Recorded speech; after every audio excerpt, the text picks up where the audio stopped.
Amerigo Vespucci ক্রিয়ার নামে নামকরণ করা দ্বীপটির নাম সেন্ট অগাস্টিন আইল্যান্ড। 1499 সালে অভিযানে দক্ষিণ আমেরিকার উপকূলে আবিষ্কৃত এই দ্বীপটি কাহিনী রোমাঞ্চকর, নতুন ভূমির রহস্য এবং তারকার পর্যবেক্ষণের সঙ্গে জড়িত।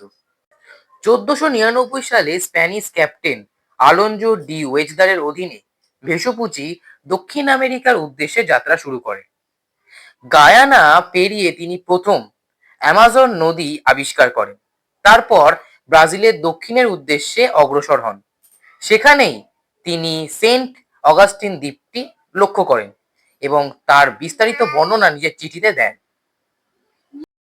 দক্ষিণে 400 মাইল ভ্রমণ করে তিনি এই দ্বীপে পৌঁছান, যা মানচিত্রের সঙ্গে কোনো মিলই নেই। স্থানীয় আদিবাসীদের সঙ্গে যোগাযোগের চেষ্টায় তিনি রোমাঞ্চকর অভিজ্ঞতা পান, যুদ্ধ, শিকার ও অজানা জঙ্গলের মুখোমুখি হন।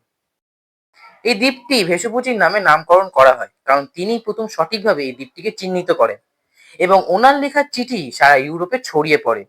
এই অভিজ্ঞতাই তাকে নতুন বিশ্বে সচেতন করেন, যা পরে মার্টিন ওয়ার্ল্ড সিমুলার মানচিত্রে আমেরিকা বলে পরিচিত হয়। এই দ্বীপটি আজও অভিযানের স্মৃতি বহন করে।